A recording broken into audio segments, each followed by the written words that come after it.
प्राचीन समय की बात है। किसी नगर में चंद्र नाम का युवक रहता था।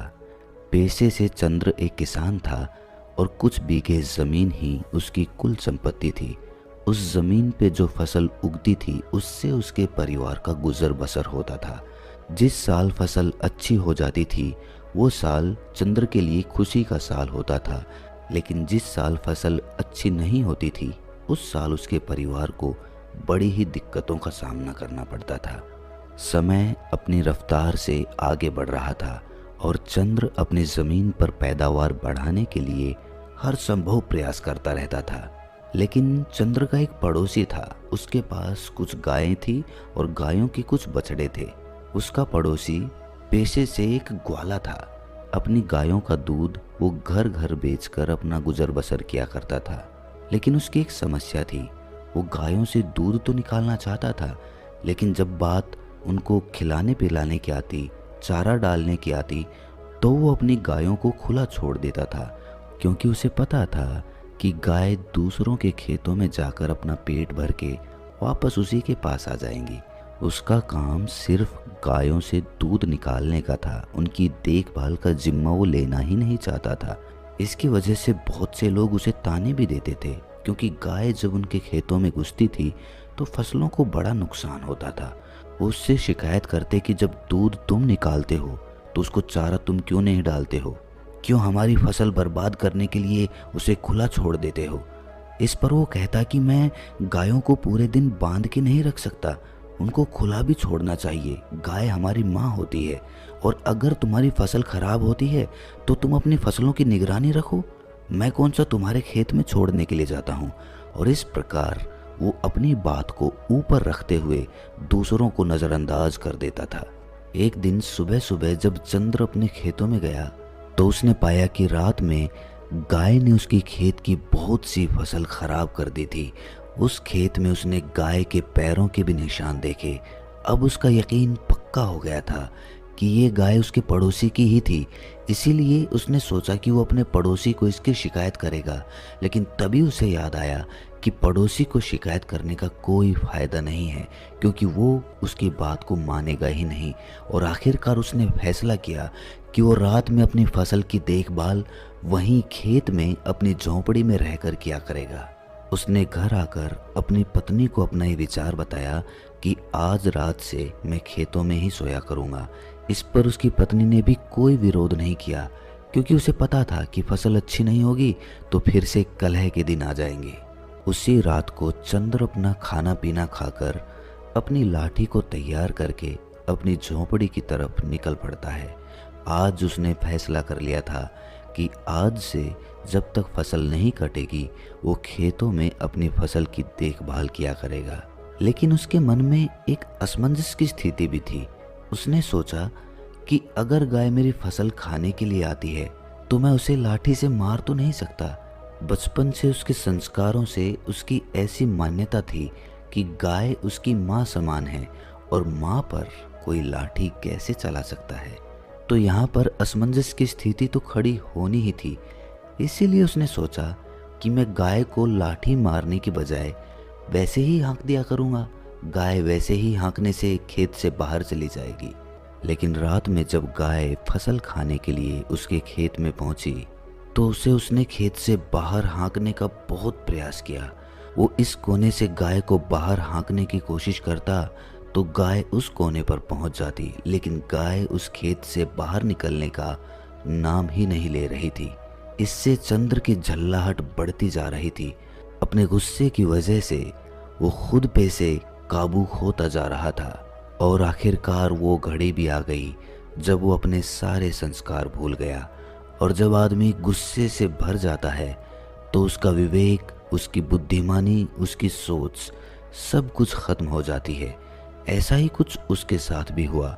वो भूल चुका था कि उसके संस्कार क्या हैं और आखिरकार उसने लाठी उठाकर उस गाय को पीटना शुरू कर दिया। इससे वो गाय खेत से बाहर भागने की कोशिश करने लगी और बाहर भागने की कोशिश में वो गाय एक जगह पे पानी में लिपट कर वहीं ज़मीन पर गिर गई।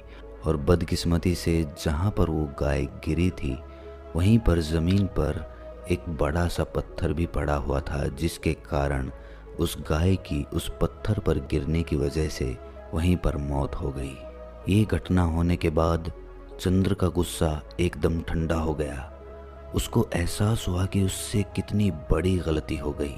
वो सोच ही नहीं पा रहा था कि उसे क्या करना चाहिए। क्या उससे कोई पाप हो गया?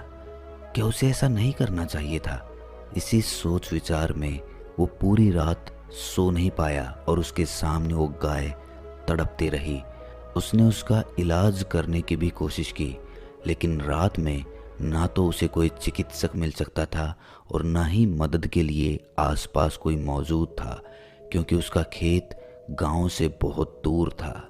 वो पूरी रात उस गाय के सामने बैठा रहा और उस गाय को अपनी आंखों के सामने तड़पता हुआ देखता रहा। उसका दिल उसे बार बार धिक्कार रहा था। वो खुद से कह रहा था कि तूने कितना बड़ा पाप कर दिया, इसका प्रायश्चित तू कैसे करेगा। जैसे ही सुबह हुई तो गांव के कुछ लोग उस तरफ आ पहुंचे और जब उन्होंने चंद्र को एक मृत गाय के सामने बैठा देखा तो उन लोगों को पूरी घटना समझते देर नहीं लगी और चंद्र ने उनके सामने खुद माफ़ी मांगते हुए कहा कि ये उससे बहुत बड़ा पाप हो गया है। इसके बाद गांव में एक पंचायत रखी गई और जिस ग्वाले की वो गाय थी, यानी कि चंद्र का पड़ोसी, उसने पंचायत से न्याय की मांग की। यहाँ पर पंचायत को फैसला करने में कुछ ज़्यादा तकलीफ नहीं हुई, क्योंकि चंद्र खुद यहाँ पर अपने आप को दोषी मानकर बैठा हुआ था। पंचायत ने फैसला सुनाया कि जब तक चंद्र अपने इस पाप को धो नहीं लेता तब तक वो इस गांव में वापस नहीं आ सकता। इस पर चंद्र ने पंचायत से पूछा भी कि वो अपने इस पाप को किस तरह धो सकता है। तो पंचायत ने बताया कि तुम 4 धाम की यात्रा करके आओ, उसके बाद तुम्हारा ये पाप धुल जाएगा। लेकिन अब भी चंद्र की आंखों के सामने गाय का वो तड़पता हुआ चेहरा घूम रहा था और उसे लग रहा था कि 4 धाम जाने के बाद उसका ये पाप किस तरह धुल जाएगा। क्या उस गाय की जिंदगी वापस आ जाएगी? क्या उसका वो दर्द मेरी आंखों के सामने से हट जाएगा? लेकिन फिर भी उनकी बात मानते हुए वो 4 धाम की यात्रा के लिए निकल पड़ता है। ये उस समय की बात है जब कोई साधन या वाहन नहीं हुआ करते थे, तो इंसान को अपने पैरों से ही चलना पड़ता था या फिर घोड़ा गाड़ी या ऊंट गाड़ी पर जाना होता था। चंद्र की ये यात्रा बहुत लंबी होने वाली थी। शायद उसे कई वर्ष लग जाते वापस लौटने में, लेकिन फिर भी चंद्र अपने इस पाप को धोना चाहता था। लेकिन उसके मन में एक सवाल भी चल रहा था कि इस पाप का दोषी जितना वो है, उससे कहीं ज्यादा दोषी वो ग्वाला है जो अपनी गाय को दूध निकालकर यूं ही दूसरों की फसल चरने के लिए छोड़ देता था। ये सिर्फ उसके मन का एक सवाल था, लेकिन इस सवाल को वो वहां पर किसी से पूछ नहीं सकता था। जब वो अपने घर से 4 धाम की यात्रा के लिए निकल रहा था तो उसकी पत्नी ने भी उसके साथ चलने के लिए आग्रह किया, लेकिन उसने अपनी पत्नी को वहीं पर रहकर अपने खेतों की देखभाल और अपने बच्चों की देखभाल करने के लिए कहा और वो अकेला ही अपने पाप को धोने के लिए उस गांव से निकल पड़ता है।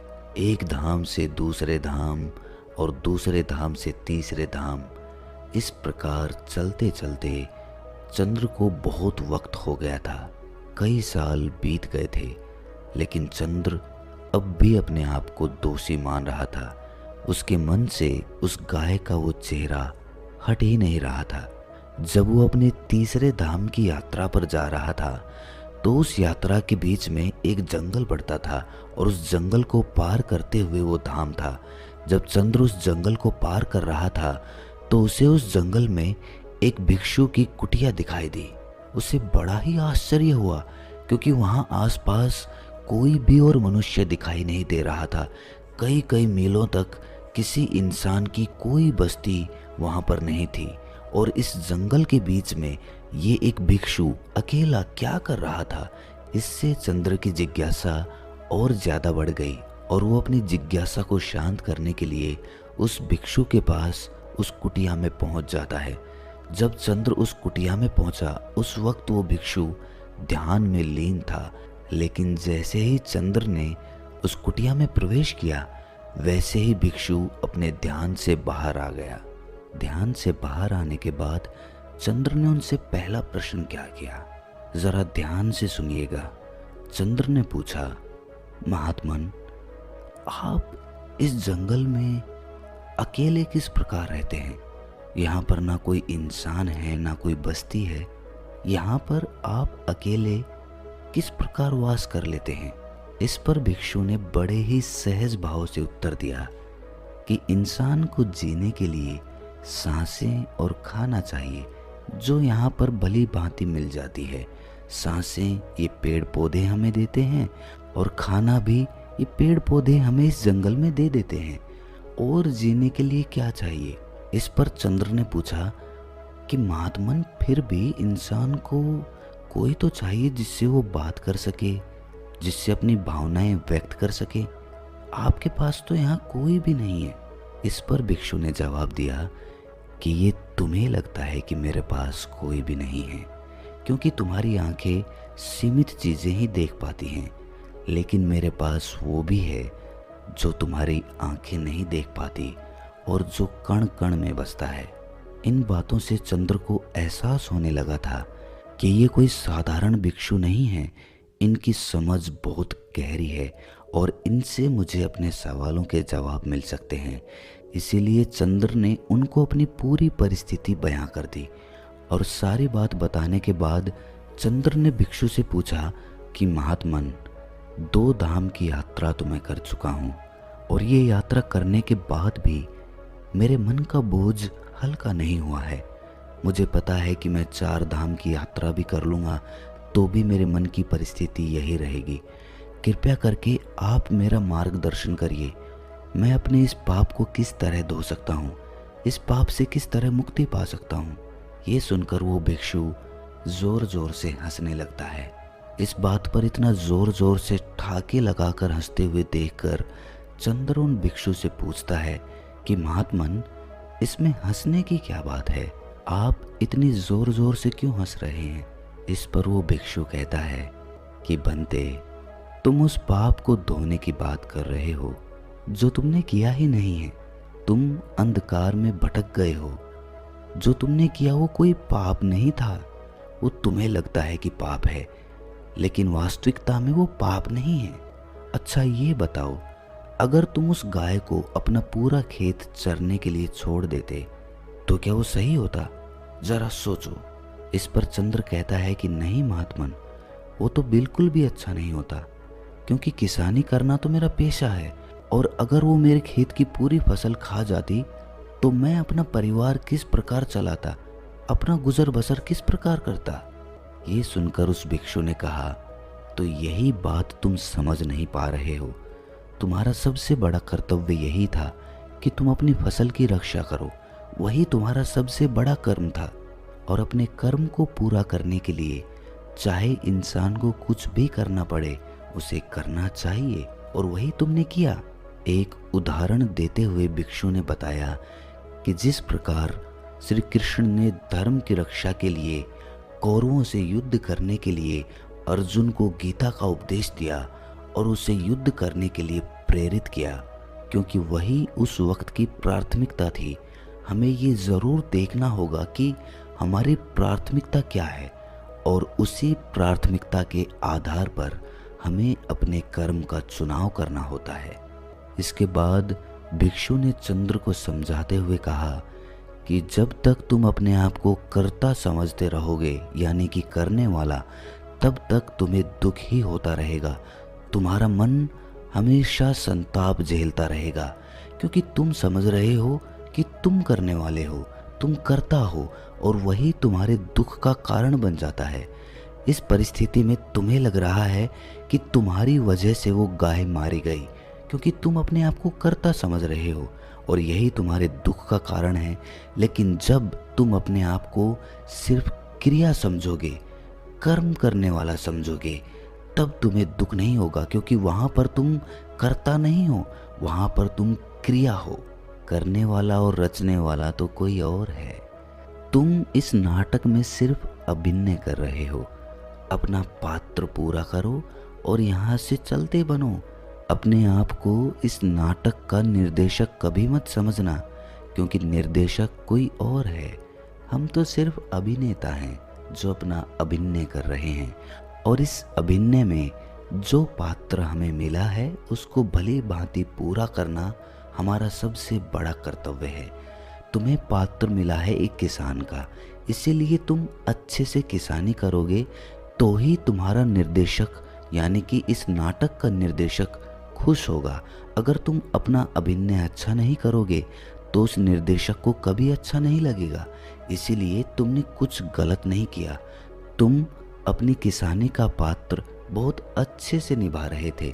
लेकिन वो कहते हैं ना कि संशय आत्मा विनाश्यति, यानी कि जिस मन में शक पैदा हो जाता है, जिस आत्मा में संशय पैदा हो जाता है, वो अपने विनाश पर पहुंच जाती है, वो खुद का विनाश कर लेती है। और यही तुमने किया।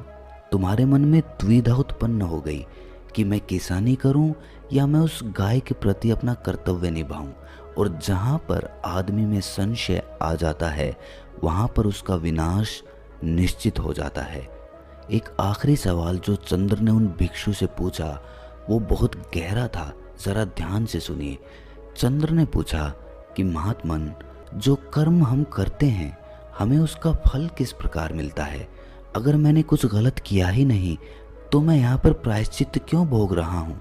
और अगर मैंने अपना कर्तव्य निभाया है, अगर मैंने अपना कर्म पूरा किया है, तो मैं यहाँ पर दुख क्यों झेल रहा हूँ? मेरा मन इतनी उत्पीड़न से क्यों भरा हुआ है? इस पर बौद्ध भिक्षु ने उसे समझाते हुए कहा कि जब तुम जमीन में कोई बीज डालते हो फसल उगाने के लिए, तो तुम्हें कैसे पता चलता है कि तुम्हारी फसल कौन सा फल देगी? ये सुनकर चंद्र ने जवाब दिया कि महात्मन, ये तो बीज डालने के कई महीनों बाद पता चलता है कि ये फसल कौन सा फल देने वाली है। जब तक हमें ये पता नहीं चलेगा कि ये बीज किस पेड़ का है, तब तक हमें कैसे पता चल सकता है कि ये पेड़ कौन सा फल देने वाला है? ये सुनकर भिक्षु मुस्कुराते हुए कहने लगे कि जिस प्रकार बीज को जमीन में डालने पर हमें पता नहीं होता है कि वो कौन सा फल देगा, उसी प्रकार कर्म करते हुए हमें ये पता नहीं होता कि इस कर्म का फल हमें किस प्रकार मिलेगा। हो सकता है उस कर्म का फल मिलने में कुछ देरी हो जाए, लेकिन उस कर्म का फल मिलता ज़रूर है। लेकिन इंसान में उतना संयम नहीं रहता, वो इतनी दूर दृष्टि नहीं रखता, वो इतना सोच ही नहीं पाता। उसे तो अपने कर्मों का फल तत्क्षण चाहिए। वो तो ये चाहता है कि जैसे ही मैं अपना कर्म करूं वैसे ही मुझे अपना फल मिल जाए। लेकिन ऐसा जिंदगी के किसी पैमाने पर नहीं होता है। कोई भी विद्यार्थी जब मेहनत करता है तो कई साल बाद उसे उस विद्या का परिणाम मिलता है। अगर कोई विद्यार्थी ये सोचे कि आज मैं ये पूरी पुस्तक पढ़ लेता हूँ और कल ही मैं परीक्षा में बैठ जाऊँ, तो ऐसा हो नहीं सकता है।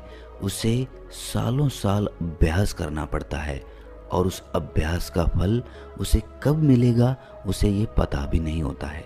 लेकिन फिर भी इंसान ये समझ नहीं पाता और हमेशा अंधकार में भटकता रहता है। अपनी बात खत्म करते हुए भिक्षु ने कहा कि तुम अब अपने गांव लौट जाओ। तुम्हें 4 धाम की यात्रा करने की कोई ज़रूरत नहीं है। तुम अच्छे से गांव में जाकर अपना कर्म करो और वहाँ पर अपने परिवार की देखभाल करो।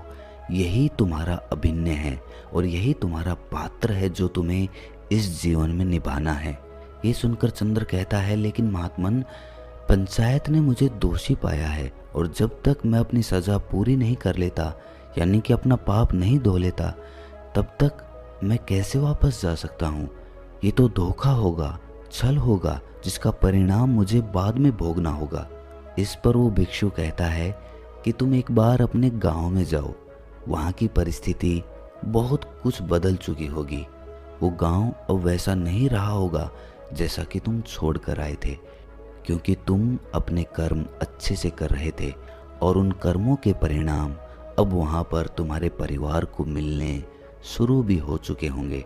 जाओ, इस चीज़ को अपनी आंखों से देखो और कर्मों के इस विधान को भली भांति समझो। ये सुनकर चंद्र अपनी यात्रा के बीच से ही वापस अपने गांव में लौट आता है और गांव में लौटकर वो क्या देखता है कि उसका वो ग्वाला पड़ोसी जो गायों को यूं ही छोड़ देता था, उसके पास अब एक भी गाय नहीं थी। और दूसरी तरफ उसके परिवार के नाम पर गांव में एक गौशाला बनी हुई थी, जहां पर गांव के लोग अपनी श्रद्धा से कुछ ना कुछ गायों को खाने के लिए चारा भेंट में देते रहते थे। ये दृश्य देखकर चंद्र आश्चर्यचकित रह गया। उसे समझ नहीं आया कि ये किस प्रकार हुआ। जब उसने लोगों से पूछा कि ये किस प्रकार हुआ, तो लोगों ने उसे बताया कि तुम्हारे जाने के बाद इस ग्वाले ने अपनी गायें रात में छोड़ना बंद नहीं किया और उसकी गायें दूसरों के खेतों में भी फसलों को नुकसान पहुंचाती रहती थी, जिससे सभी गांव वाले बहुत परेशान हो गए। और आखिरकार एक दिन पंचायत हुई और पंचायत ने ये निर्णय किया कि चंद्र से कुछ गलत नहीं हुआ था। अपनी फसल को बचाने के लिए अनजाने में ही उससे ये गलती हो गई थी, लेकिन ये गलती नहीं मानी जा सकती। और इसीलिए जो गायें उस ग्वाले ने छोड़ रखी थी, उन गायों को पकड़कर एक गौशाला बनाई गई और वो गौशाला चंद्र के परिवार के नाम कर दी गई, क्योंकि पंचायत को एहसास हुआ कि चंद्र को दोषी मानकर उनसे बहुत बड़ी गलती हुई थी। इसीलिए अपनी गलती को सुधारने के लिए उन्होंने वो गौशाला चंद्र के परिवार के नाम कर दी। ये दृश्य देखकर चंद्र की आंखें खुल गई।